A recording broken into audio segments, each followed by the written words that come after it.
नमस्कार, म देशवाणी कार्यक्रममा आज हामीसँग हुनुहुन्छ लोकतान्त्रिक समाजवादी पार्टी नेपालका नेता सन्तोष मेहता। सर्वप्रथम उहाँले कार्यक्रममा स्वागत गर्छु। स्वागत छैन कार्यक्रममा। धन्यवाद। हजुर, जसरी कि एमसिसी अमेरिकी सहयोग परियोजना एमसिसी नेपालको संसदबाट पारित हुनुपर्छ भन्नेमा तपाईँ विगत लामो समयदेखि आवाज उठाउँदै आउनुभएको थियो। विभिन्न पत्र पत्रिकामा मार्फत लेखहरू मार्फत आफ्नो जुन एमसिसी जसरी पनि नेपाललाई चाहिन्छ, यो एउटा नेपालको लागि विकासमा ठुलो टेवा पुर्याउँछ भन्ने तपाईँको जुन धारणा थियो, अन्ततः विभिन्न बाधा अवरोधका बावजुद पनि नेपालको संसदबाट एमसिसी पारित भयो। कसरी लिनुहुन्छ यसलाई? अनि यो एकदमै सुखद पक्ष हो। वास्तवमा नेपाल जस्तो देशलाई विभिन्न देशबाट जुन नेपाल विकास उन्मुख देश रहेको छ, खास गरी विकसित देशहरूबाट अनुदानको आवश्यकता थियो। आजको विश्वमा जुनै देशलाई पनि अर्को देशको सहयोग बिना ऊ अगाडि बढ्न सकेको छैन। हाम्रै थुप्रै श्रमिकहरू गएर खाडी मुलुक आज बनेको छ, त्यसलाई पनि हाम्रो आखिर मानवीय स्रोत साधनको त उसले पनि उपयोग गरेको छ। अमेरिका लगायत जुनसुकै देशले पनि अर्को देशबाट सहयोग लिएरै अगाडि बढेको हो र हामी जस्तो जहाँ चाहिँ आर्थिक अभाव रहेको छ यस्तो देशलाई त अझ बढी तपाईँको सहयोगको आवश्यकताहरू हुन्छ।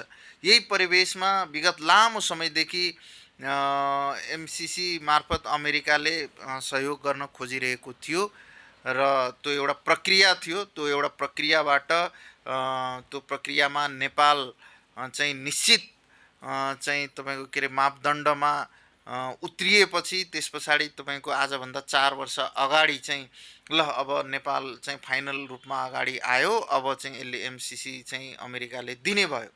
त्यस पछाडिदेखि लगातार यसका विभिन्न अपव्याख्या हुने, यसका अवरोधहरू हुनेदेखि लिएर बल्ल बल्ल अब संसदबाट जुन पास भयो एकदमै सुखद कुरा हो र म तमाम संसदहरूलाई यसको निम्ति धन्यवाद पनि दिन चाहन्छु। र यसरी नै अरू देशहरूले पनि यदि हामीलाई सहयोग गर्छ र त्यो सहयोग गर्दाखेरि हाम्रो सार्वभौम सत्ता पनि रहने र हामी सहयोग पनि प्राप्त गर्ने यदि स्थिति रहन्छ भने जुनसुकै देशबाट पनि हामीले सहयोग प्राप्त गर्न सक्नुपर्छ, लिनुपर्छ। यसमा अन्यथा अरू केही पनि छैन, हैन। यो खासमा यो हाम्रो विकास, देश विकासको निम्ति चाहिँ अति आवश्यक रहेको चाहिँ इलेक्ट्रिसिटी जुन हो, हैन, त्यो इलेक्ट्रिसिटीको क्षेत्रमा यसले चाहिँ एउटा टेवा पुर्याउँछ र त्यसमा इलेक्ट्रिसिटीमा पनि जुन चाहिँ कनेक्टिभिटी थियो, हामी चाहिँ खास गरी बाहिर बेच्ने, विद्युत बाहिर बेच्ने जुन कुराहरू थियो दोस्रो तेस्रो देशमा, भारतमा वा भारत मार्फत अरू देशमा पनि, बङ्गलादेशमा पनि जुन विद्युत बेच्ने कुराहरू थियो र लामो समयदेखि यसमा हामी भनिरहेका थियौँ कि हामी विद्युत निर्यात गरेरै चाहिँ हामी धनी हुन सक्छौँ। यसलाई वाटर डलर पनि हामी भन्थ्यौँ। त्यो गरेर मात्रै हामी धनी हुन सक्छौँ, अरू उत्पादन तत्कालको निम्ति हामीसँग छैन। त्यस कारणले विद्युतको एउटा सम्भावना पनि छ। त्यसो भएको हुनाले यो कनेक्टिभिटी एकदमै आवश्यक चाहिँ थियो र यो कनेक्टिभिटी भएपछि चाहिँ निजी क्षेत्रले पनि या अरू वैदेशिक चाहिँ क्षेत्रहरूले पनि, विदेशका अरू व्यापारीहरूले पनि चाहिँ खास गरी विद्युतका क्षेत्रमा चाहिँ लगानी लगाउँछन्, हैन। त्यो उत्पादनमा लगानी लगाउँछन् किनभने अब त मार्केट भयो। पहिला त मार्केटै थिएन, हैन। नेपालको आफ्नै मात्रै मार्केटले मात्रै पुग्दैन थियो। त्यस कारणले अब एउटा ठुलो बिग मार्केट, इन्डिया भनेको आफैमा एकदमै ठुलो मार्केट हो। छेउमा बङ्गलादेश पनि छ। त्यस कारणले यति धेरै ठुलो मार्केट हाम्रो छेउमा छ। अब नेपालले आफूले सोचेअनुसार हामीले भन्दै आएका छौँ 83,000 मेगावाट, हैन, 40-45 हजार मेगावाट हामी उत्पादन गर्न सक्छौँ। त्यस कारणले यो सबै अब उत्पादन हुने म सम्भावनाहरू देख्दैछु र यसले चाहिँ नेपालको विकासमा एउटा गेम चेन्जरको रूपमा काम गर्छ र यसको विरोध आवश्यक पनि थिएन, है। त्यो नाटक हामीले त्यो सबै पट्टाक्षेप भइसक्यो, सबै नाटकहरू उग्रिसक्यो। त खैर जे होस्, जसरी भए पनि एमसिसी चाहिँ संसदले स्वीकार गर्यो, नेपाली जनताले स्वीकार गर्यो र यो हाम्रो निम्ति एकदमै सुखद, नेपाली जनताको निम्ति एकदमै सुखद कुरा हो र यसको निम्ति हामी सबै नेपालीले चाहिँ अमेरिकन जनतालाई, अमेरिकन नागरिकलाई धन्यवाद दिनुपर्छ। हजुर, तर जसरी कि संसदबाट पारित त भयो, तर त्यसमा व्याख्यात्मक टिप्पणी सहित पारित भयो भन्ने छ। खास गरी टिप्पणी, व्याख्यात्मक टिप्पणी जुन भनिएको छ, यसले सम्झौतामा कस्तो असर गरेको छ त?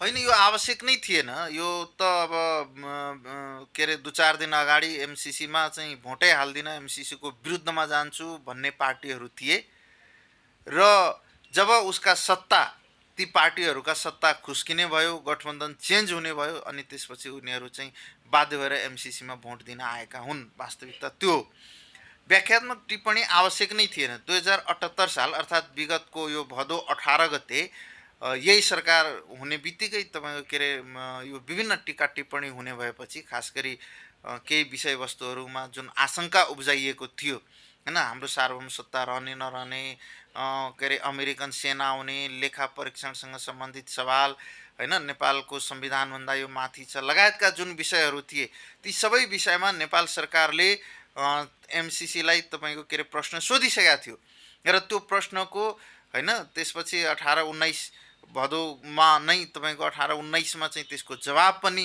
एमसिसीले चाहिँ दियो। नेपाली भाषामा पनि दियो, अङ्ग्रेजी भाषामा पनि दियो, किनभने अङ्ग्रेजी भाषा आइसकेपछि त्यसका फेरि नेपाली उल्था गर्दाखेरि विभिन्न अर्थ लाग्लान् भनेर त्यस कारणले बाइकायदा उसैले एमसिसीले नै चाहिँ नेपाली भाषामा पनि र अङ्ग्रेजी भाषामा पनि तपाईँको के अरे त्यसले जवाब पठायो होइन। त्यो प्रकार एक प्रकारको लेटर एक्सचेन्ज पनि थियो। त्यसमै सबै के अरे हल भइसकेको थियो त्यतिखेर नै होइन। यो सबै एमसिसीले नै भनिसकेको थियो हामी संविधानभन्दा माथि छैनौँ, यहाँ कुनै सेना आउँदैन, यो आइपिएस रणनीति अन्तर्गत होइन होइन। त्यो लेखा परीक्षण हामीले मात्रै गर्ने होइन, के अरे एउटा स्वतन्त्र लेखा परीक्षण हामी बनाउँछौँ, त्यसले गर्छ। त्यसपछि महालेखा परीक्षण नियन्त्रण कार्यालय जुन नेपालको छ त्यसले पनि गर्छ होइन। त्यसपछि के अरे नेपालले चाहेमा 30 दिनको के अरे सूचना दिएर यो के अरे फिर्ता पनि यसलाई रोक्न पनि सक्छ, हामीलाई फिर्ता पनि गर्न सक्छ। यी तमाम विषयमा अलरेडी जवाब तपाईँको 6 महिना पहिला नै भदौ 18-19 गते नै दिइसकेको छ। त्यसपछि एमसिसीको उपाध्यक्ष स्वयं यहाँ आएर, फातिमा सुमार यहाँ स्वयं आएर सबै राजनीतिक दलका मुख्य नेताहरूसँग भेटेर त्यो सबै स्पष्ट पारिसकेको थिइन्। तैपनि यो बखेडा झिक्नु चाहिँ बेकार थियो र यो व्याख्यात्मक टिप्पणीको कुनै अर्थ पनि छैन, किनभने यो अलरेडी व्याख्या भइसकेकै विषय हो। बाकायदा एमसिसीले नै यी सबै विषयमा व्याख्या गरिसकेपछि अब एकतर्फी व्याख्या गर्नु, आफ्नो मनलाई बुझाउनु हो, ए यो होइन, यो हो, यो होइन। एक अर्थमा यो राम्रो पनि छ, किनभने व्याख्या संसदले गर्यो र त्यो जुन एक खालको विरोधमा केहीलाई उचालिएको थियो अथवा आशंकामा चाहिँ केही व्यक्तिहरूलाई राखिएको थियो, त्यो आशंका संसदले दूर गर्नुसम्म यसको उपयोगिता छ। तर अमेरिकाकै निम्ति अथवा एमसिसीकै निम्ति त उसले पहिले नै व्याख्या गरिसकेको छ, त्यस कारणले उसको निम्ति यसको कुनै आवश्यकता छैन र उसले मान्नु यो एकतर्फी हो। त्यस कारणले उसले यसमा भएको कुरा मान्नु नमान्नुसँग कुनै अर्थ पनि छैन। हजुर, तर यो व्याख्यात्मक टिप्पणी सहित जसरी एमसिसी संसदबाट पारित भयो, यसबारे अहिले मौन देखिएको छ अमेरिका, यसबारे कुनै प्रतिक्रिया दिएको छैन। यो स्वागतयोग्य अथवा यो यसलाई स्वीकार छौँ भन्ने किसिमका कुराहरू केही मौन देखिएको छ। अमेरिकाको लागि महत्त्वपूर्ण कुरा के हो भने जुन चाहिँ द्विपक्षीय सम्झौता थियो त्यो संसदबाट पारित हुनु मुख्य कुरा हो। अब नेपालका मान्छेहरू अथवा नेपालका संसदले अथवा नेपालका सरकारले आफ्नो रुष्ट रहेका अथवा आशंकामा रहेका जनतालाई सम्झाउनको निम्ति के व्याख्या गर्छ त्यो हाम्रो आन्तरिक कुरा हो, यो अमेरिकाको विषय नै होइन। त्यस कारणले हाम्रो आन्तरिक कुरामा उसले चाहिँ किन बोल्नु, उसले त स्वागत योग्य छ यो के अरे पारित हुनु भनेर त भनिसक्यो। त्यस कारणले मुख्य कुरा के हो भने एमसिसी जुन द्विपक्षीय सम्झौता थियो त्यो चाहिँ नेपालको संसदले स्वीकार गर्यो, त्यो चाहिँ मुख्य कुरा हो। अब स्वीकार गर्दै गर्दाखेरि उठेका आशंकाहरूमा चाहिँ व्याख्या गर्नु, त्यसलाई सम्झाउनु, पुस्तकको रूपमा सम्झाउनु अथवा मिडिया मार्फत सम्झाउनु अथवा भाषण दिएर सम्झाउनु नेपालको आन्तरिक कुरा हो। त्यस कारणले यसमा अमेरिकाले चाहिँ यस्तो भन्नु आवश्यकै छैन। अमेरिकाको अथवा एमसिसीको सबैभन्दा महत्त्वपूर्ण कुरा के हो भने जुन नेपाल सरकारले 10 बुँदे प्रश्न गरेको थियो र त्यसको एन्सरमा जुन चाहिँ 10 बुँदे एन्सर एमसिसीले दियो भदौमै, आज होइन भदौमै दियो, त्यो चाहिँ महत्त्वपूर्ण कुरा हो। त्यसैलाई टेकेर पारित गर्नु पर्थ्यो।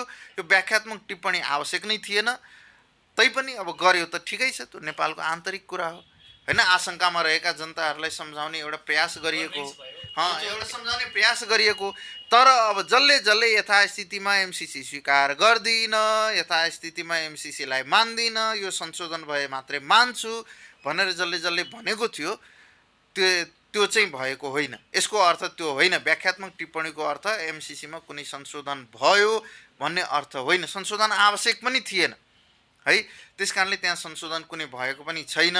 यो चाहिँ नेपाली जनतालाई सम्झाउनुको निम्ति, आशंकामा रहेका जनतालाई, दोधारमा रहेका जनतालाई सम्झाउनुको निम्तिसम्म यसको उपयोगिता छ, त्यसभन्दा बाहेक यसको कुनै उपयोगिता छैन।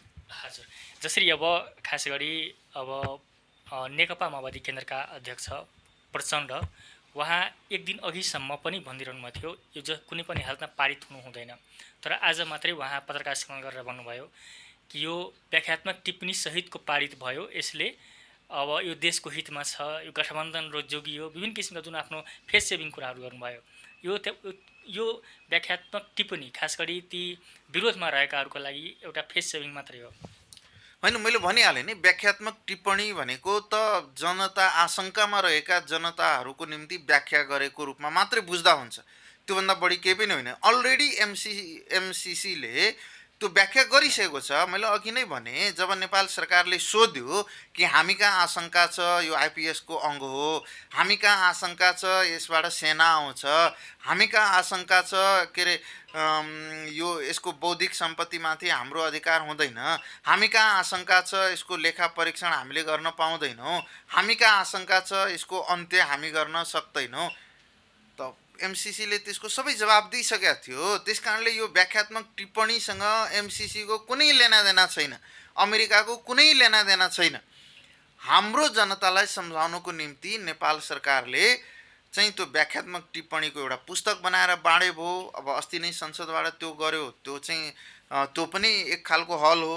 अब त्यसलाई पुस्तक बनाएर बाँडे भयो, अथवा स्वयं प्रचण्डले या अरूले पनि नेपाली जनता, जो उसैले आशंकामा डालेको जो जनता थियो, खास गरी प्रचण्डज्यूले अथवा माधव नेपालज्यूले जुन चाहिँ नेपाली जनतामा एउटा भ्रम पैदा गर्नुभएको थियो, त्यो भ्रम तोड्न उहाँहरूले जे भने पनि हुन्छ। तर यो यसले चाहिँ एमसिसी संशोधन, एमसिसीको चाहिँ कम्प्याक्टमा कुनै संशोधन भएको चाहिँ अर्थमा लिनु हुँदैन, मान्नु हुँदैन। त्यो भएको पनि छैन, उहाँहरूले त्यो चाहनु पनि भएको थिएन। अन्तमा आएर उहाँहरूले त्यो चाहनु पनि भएको थिएन, स्पष्टै छ होइन। त्यो व्याख्यात्मक टिप्पणीको कुराहरू पनि तपाईँको केही दिन अगाडिदेखि नै चल्दै आएको थियो होइन। त्यो पनि उहाँहरूको शर्त थिएन। त्यो शर्त भएको भए त हामीले त्यो अर्थमा लिन्थ्यौँ पनि होइन, नेपाली जनताले त्यो अर्थमा लिन्थ्यो पनि। किनभने 5-7 दिन अगाडि नै नेपाली काङ्ग्रेसको महामन्त्रीले व्याख्यात्मक टिप्पणी गरेर जाउँ न त, अथवा संसदबाट हामीले चाहिँ एउटा सङ्कल्प प्रस्ताव पारित गरेर जाउँ न त भनेकै हो। तर त्यसमा पनि उहाँहरू एग्री त हुनुभएको थिएन। त्यस कारणले उहाँले अन्तिममा आएर यसमा लत्रिनुको पछाडिको एउटै कारण हो, त्यो हो सत्ता।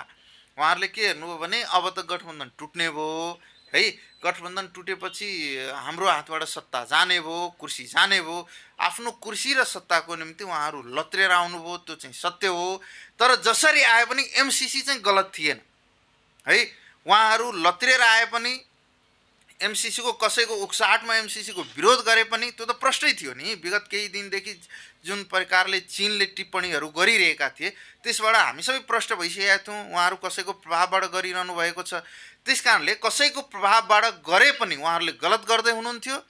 र पछि सत्ताकै कारण जुन तरिकाले उहाँहरू 180 डिग्रीको चाहिँ डिग्रीमा परिवर्तन भएर एमसिसीको पक्षमा आउनुभयो, त्यो उहाँहरूले सही गर्नुभयो। सत्ताकै हिसाबले गरे पनि यो गर्नु उचित थियो, जायज थियो, नेपाली जनताको, नेपालको हितमा थियो भन्ने कुरा चाहिँ उहाँहरूले नबुझेर भए पनि जुन चाहिँ आउनुभयो त्यो सही गर्नुभयो। हजुर, भनेपछि खास गरी माधव नेपाल प्रचण्ड उहाँहरूको सत्ता सङ्कटमा परेपछि संसार छाड्न सकिन्छ तर सत्ता छाड्न नसकिने भन्ने जुन एउटा उखान छ, त्यसका लागि उहाँहरू युटर्न हुनुभयो। एकदमै एकदमै। र यसबाट एउटा कुरा अझै के प्रष्ट भएको छ भने, बडा गजबको कुरा छ क्या, यो अन्तर्राष्ट्रिय सन्धि सम्झौता होइन, अनि यो अन्तर्राष्ट्रसँग कसरी डिल गर्ने, विदेशसँग कसरी डिल गर्ने, त्यसलाई उहाँहरूले मजाक बनाइदिनु भयो। बडा अचम्मको कुरो छ। तपाईँको के अरे एमसिसी नै पारित गर्ने सवालमा के अरे एउटा कम्युनिस्ट घटक एमालेसँग कुरा गर्दाखेरि उहाँले एउटा के अरे 14वटा सांसदलाई चाहिँ कारवाही गर भन्ने खालका छोटा कुराहरू, आन्तरिक कुराहरूलाई अगाडि सार्नुभयो। जबकि जहाँ वैदेशिक चाहिँ एउटा के अरे सहमतिको, सम्झौताको सवाल छ है, एउटा रिलेसनको सवाल छ, नेपालको विकाससँग सम्बन्धित सवाल छ, त्यहाँ उहाँले एउटा चाहिँ आन्तरिक, पार्टीको आन्तरिक कुरा अगाडि सार्नुभयो त्यसै गरी अर्को कम्युनिस्ट पार्टीले चाहिँ जुन तरिकाले आफ्नो नौटङ्की देखाउनु भयो बिचमा, त्यस कारणले मैले चाहिँ यो भन्न बाध्य भएको छु कि कम्युनिस्ट पार्टीहरूले जुन तरिकाले चाहिँ यो व्यवहार भयो, यो चाहिँ एकदमै तल्लो स्तरको, कूटनीतिक नबुझेका, वैदेशिक सहयोग पनि नबुझेका जुन तरिकाले उहाँहरूको जुन देखियो, यसबाट के प्रश्न हुन्छ कि त अब उहाँहरू यो मामलामा सचिनुपर्छ, नभए उहाँहरू सिद्धियो भने मात्रै नेपालको विकास हुन्छ भन्ने निष्कर्षमा पुग्ने बेला भएको छ। हजुर, अब जसरी अहिले यो एमसिसीका विषयमा हाम्रा छिमेकी राष्ट्रहरू जसरी कि अब भारत र चीन दुईटा जुन हाम्रो छ, खास गरी एमसिसीका विषयमा भारतले कहिले पनि केही बोलेको छैन, तर चीनले पटक पटक दबाब दिँदै आएको थियो यसलाई नस्वीकार गर्नका लागि, अथवा हस्तक्षेप नै विभिन्न दलहरूका नेताहरूको घर घरमा गएर भेटेका थिए राजदूतहरू, त्यहाँबाट डाइरेक्टै फोन आउँथ्यो चीनबाट। यसबाट अब चीनसँगको सम्बन्ध कस्तो देख्नुहुन्छ? नेपाल र चीन सम्बन्ध कस्तो हुन्छ? बिग्रिन्छ कि अथवा अहिले चिसियो, कस्तो देख्नुहुन्छ? होइन, बिग्रिनु हुँदैन। चीनसँग पनि नेपालको सम्बन्ध बिग्रिनु हुँदैन। चीनसँग पनि BRI सम्झौता भएको छ। यद्यपि BRI-भित्र बहुत शर्तहरू जुन अरू देशसँग गरिएको छ, श्रीलङ्का वा बङ्गलादेश लगायतका अरू देशहरूसँग जुन चाहिँ सम्झौता गर्दा ऋण दिने बेलामा जुन सम्झौता गरिएको छ, त्यो एकदमै खतरनाकपूर्ण छ। त्यसरी नभनौँ, हामीसँग सम्झौता हुँदाखेरि हामी त्यस्तो खतरापूर्ण कुराहरू नराखौँला। BRI-बाट पनि हामी लाभ लिन सक्नुपर्छ। ऋण अनुदान दिनेले अनुदान दियोस्, ऋण पनि हामीले यदि सस्तो मूल्यमा पाउँछौँ भने ऋण पनि हामीले लिएर देशको विकासमा त्यो खर्चिनुपर्छ भन्ने मेरो दृष्टिकोण हो। त्यस कारणले चीनसँग पनि सम्बन्ध बिगाड्नु हुँदैन। खास गरी चीनले जे पनि गरिरहेको थियो त्यो अमेरिकालाई हेरेर गरिरहेको थियो। अब हामी MCC स्वीकार गऱ्यौँ, अब चीनलाई पनि अनुरोध गरौँ, उसले पनि यदि हामीलाई दानमा अथवा सहयोगमा यदि दिन्छ भने हामी लिउँ।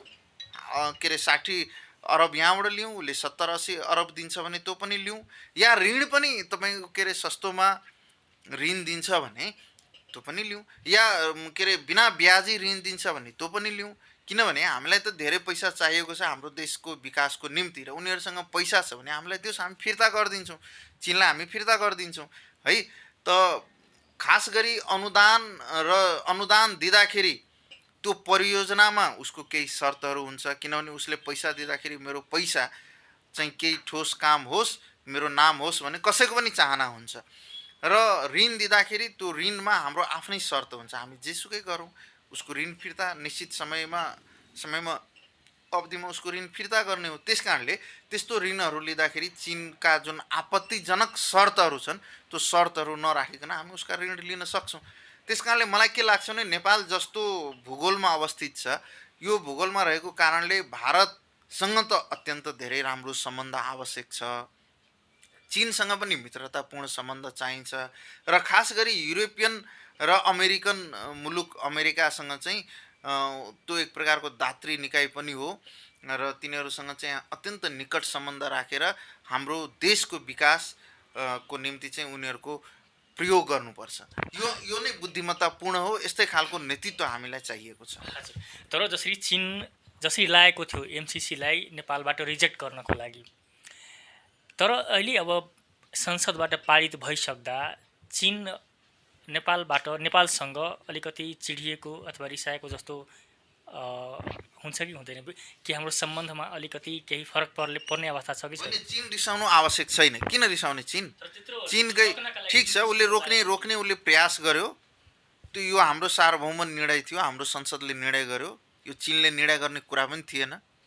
उसले कसलाई फोन गर्यो, राति दिउँसो कसलाई फोन गर्यो त्यो उसैले जानोस्, तर हाम्रो नेपाली जनताको प्रतिनिधि रहेको संस्था सार्वभौम संसदले यो निर्णय गरेको। त्यस कारणले यसबाट अब चीन रिसाउनु पर्ने आवश्यकता छैन है।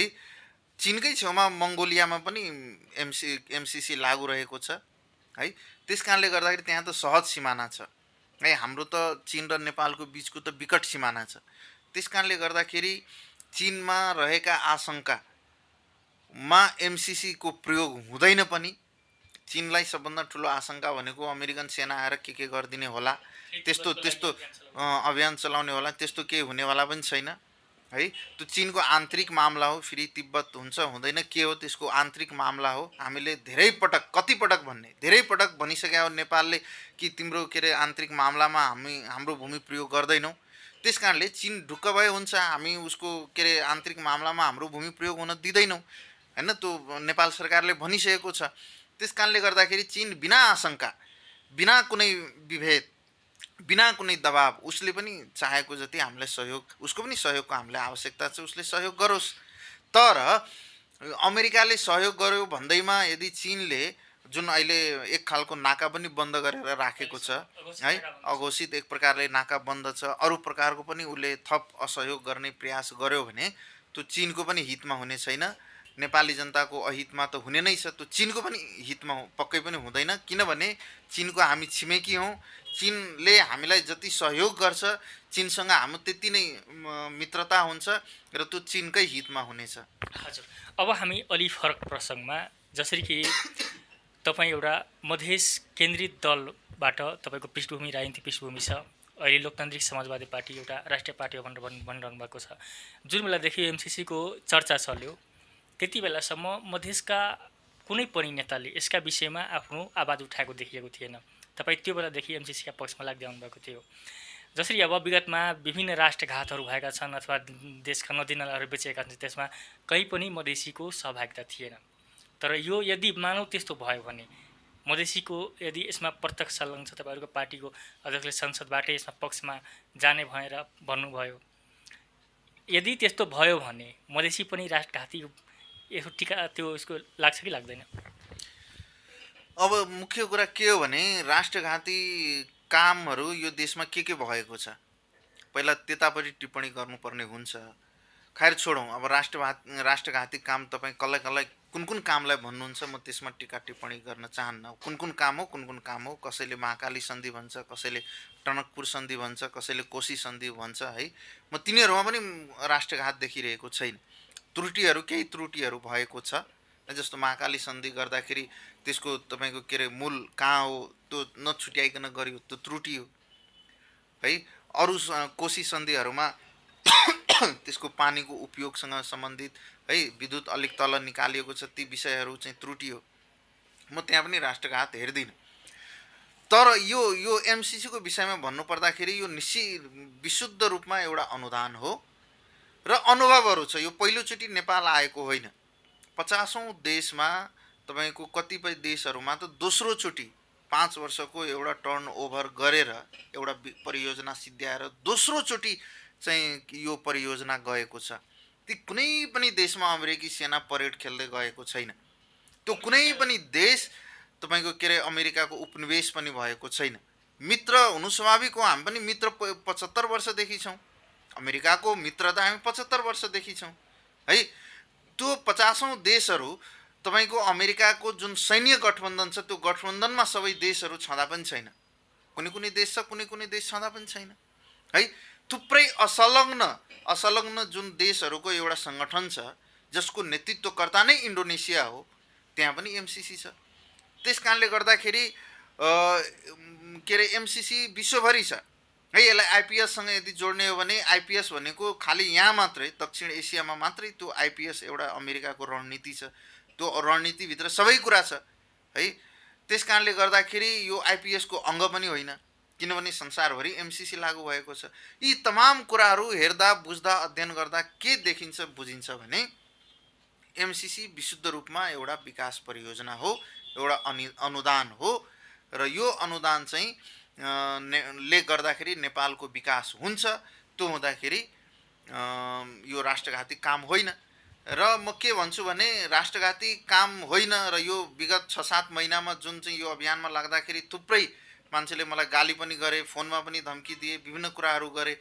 ती मान्छेहरूको म फेरि अपेक्षा राख्छु अब आउने 5 वर्ष पछाडि जब यो परियोजना चाहिँ जसरी भनेको छ त्यसरी पुरा भइसकेपछि र त्यस पछाडि जुन नेपालको विकासमा फड्को चाहिँ मारिनेछ, त्यतिखेर उनीहरूले मलाई धन्यवाद पनि दिउन् भन्ने अपेक्षा पनि राख्छु र सायद उनीहरूले याद पनि राख्नेछ। र अर्को कुरा तपाईँले जुन भन्नुभयो मधेसका कोही पनि नलाग्दाखेरि, वास्तवमा एमसिसीको विरोधमा यो आशंका जुन भ्रमहरू जुन उब्जाइएको थियो, त्यो भ्रमले गर्दाखेरि मधेस चाहिँ एमसिसीको विपक्षमै थियो र बाँकी देश पनि विपक्षमा थियो।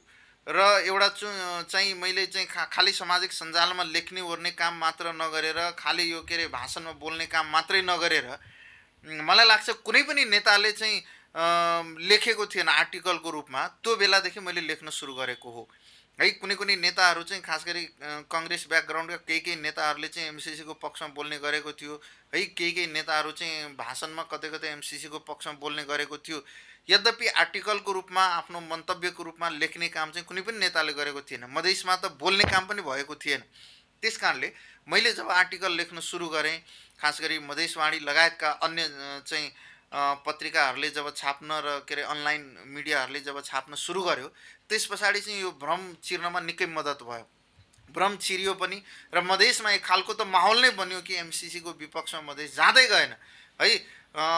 त्यो लेखाइले गर्दा नै तपाईँको लोसपा जुन मेरो पार्टी हो, त्यो पार्टी पूर्ण रूपमा चाहिँ एमसिसीको पक्षमा आयो। जसपा जुन चाहिँ मधेस बेस्ड पार्टी हो, त्यहाँ पनि तपाईँको एक खालको माहौल बन्यो र अन्तमा जसपा पनि के अरे एमसिसीको पक्षमा आयो। त्यस कारणले गर्दाखेरि यो चाहिँ यो एउटा अभियानले चाहिँ निकै मद्दत गर्यो एमसिसीको पक्षमा माहौल बनाउनको निम्ति। अब हामी अन्त्यतिर छौँ। जसरी कि अब यो एमसिसी अब जुन योजना सुरु हुन्छ, यसबाट मधेसलाई के फाइदा हुन्छ त?